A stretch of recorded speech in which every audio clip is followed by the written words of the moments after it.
అధికారంలో ఉన్న రాష్ట్రంలో మాత్రం డెమోక్రసీని కూల్ చేశారు, రాహుల్ గాంధీ సమాధానం చెప్పాలంటున్నారు. ఎవరు టీఆర్ఎస్ అడగండి, వెళ్ళి రాహుల్ గాంధీ గారు రాగానే ఢిల్లీకి వెళ్ళి అడగమని చెప్పండి. స్పీకర్ గారి నిర్ణయం మీద రాజకీయ పార్టీగా మేము స్పందించడానికి ఏమీ లేదు.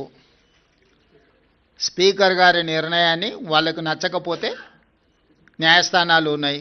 మీరు రాసిచ్చిన స్క్రిప్టునే స్పీకర్ అనౌన్స్ చేశారు, మీరు సభలో కూడా ప్రస్తావించారు అసలు అని. ఇప్పుడు నేను వాళ్ళ అవగాహన రాహిత్యానికి జాలి పడుతున్నా. పదే పదే హరీష్ రావు గారు శాసనసభలోనే మేము 37 మంది శాసనసభ్యులు ఉన్నాం, మాకింత సమయం ఇవ్వాలని మాట్లాడింది మీరు కళ్ళతో చూసిరు, మీరు చెవులతో విన్నారు, అవునా?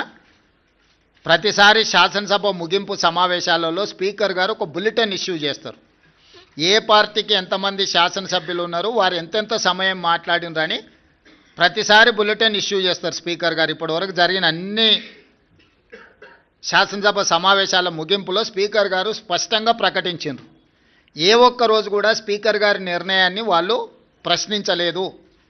రెండవది, మొన్న జరిగిన శాసనసభ సమావేశాల్లో హరీష్ గారు స్పష్టంగా చెప్పిండ్రు, మా నెంబర్ 36, 37 ఉంది, మా సమయం ఇంత రావాల్సిందే, మాకంత సమయం ఇవ్వమని అడిగినరు. టీవీలో పేపర్లో మేము చూసిన ప్రతి నెల 5,000 రూపాయలు ఎమ్మెల్యేల నుంచి వాళ్ళ టీఆర్ఎస్ ఎల్పీ నిర్వహణ కోసము డబ్బులు కూడా తీసుకున్నారని. లావాదేవీలు బాగానే ఉన్నాయి, వ్యవహారం బాగానే ఉంది, వాళ్ళ పేరు మీద మైకు కావాలి, వాళ్ళ పేరు మీద మాటలు కావాలి, వాళ్ళ జీతాలలో వాటాలు కావాలి. మీ వాళ్ళనే మీ వాళ్ళు కాదు అని అనుకునే పరిస్థితి ఎందుకు దాపురించింది?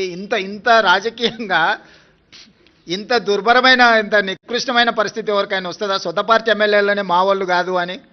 మనం గతంలో చూసినాం పిల్లల్ని నమ్ముకునేటోళ్ళను, సంతలాల్లో వచ్చి పిల్లల్ని నమ్ముకున్నారని, కనీసం వాళ్ళు పేదరికం ఉండని నమ్ముకున్నారు అనుకున్నాం. మరి ఇప్పుడు వీళ్ళ విచిత్రం ఏందో, మేము మీ పిల్లలమే, మేము మీ వాళ్ళమే అని వీళ్ళు అంటారు, మీరు మా వాళ్ళు కాదని వాళ్ళు అంటారు. వాళ్ళు అదే చెప్తున్నారు కదా.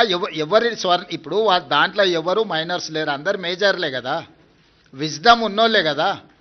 ఆ మేజర్స్ విజ్డమ్ ఉన్నోళ్ళే వాళ్ళు ఎవరో చెప్తున్నప్పుడు నీ అభిప్రాయంతో నా అభిప్రాయంతో ఏం పని ఉంది?